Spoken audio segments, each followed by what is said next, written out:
Kane Lynch 2 Dog Days is a chaotic experience. It is a third-person shooter from Square Enix, but unlike most shooters, you don't play as soldiers in the Middle East fighting as a part of an army. You control one half of a duo of washed-up, psychotic gangbangers as you shoot your way through Shanghai, or at least an interpretation of the city where everyone seems to be working together to wipe you off the face of the earth. The whole game is viewed as a found-footage style recording, with the camera shaking as you sprint, as the implied cameraman tries to keep up with you. This is a unique idea that is exciting at first, but at some points becomes nauseating and unnecessary. Earlier I said you shoot your way through Shanghai, and that is certainly the case, as shooting is the only means of combat in Dog Days. Occasionally, you can use an enemy as a meat shield, but 99% of the time, your interaction with the enemy is by way of gunfire. But at least the shooting was done right. There are plenty of weapons to find along the way that are great for specific situations. Snipers and assault rifles get the job done at long range, while shotguns and SMGs are the better option up close. A satisfying aspect of the gunplay is the hit markers.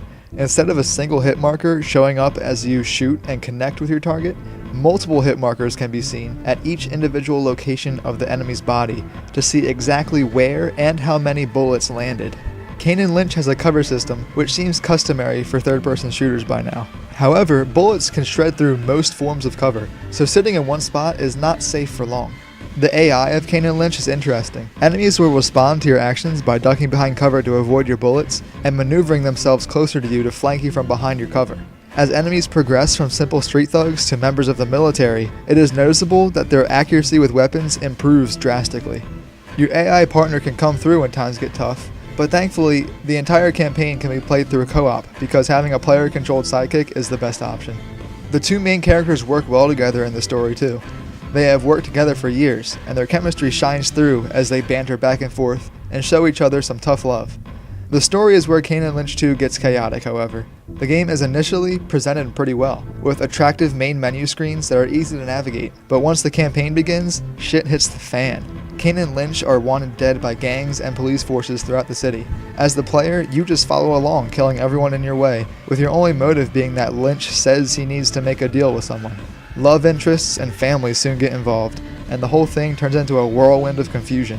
Even the ending is strange. It is obvious when you are nearing the end of the game, but it cuts to the credits at an abrupt conclusion without giving any information about what comes of the characters. Kane Lynch 2 Dog Days may have its flaws, but that doesn't keep it from being a fun game. It has dark humor throughout the story, and when that's over, which only took me 3 hours, there is still an innovative multiplayer section. The multiplayer introduces game modes that include needing to trust or be wary of your online teammates, as they can keep a good rep by staying loyal to their team, or they can kill teammates at the end of a heist for all of their money. Sadly, the online community is non-existent now, being 4 years after the game's release.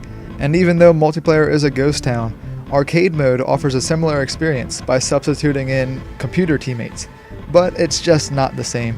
Kane Lynch 2 is available for under $10 on Steam, so even though it has a short campaign and a dead multiplayer mode, it still may be worth the spare change. Kane Lynch 2 Dog Days gets a 3 out of 5.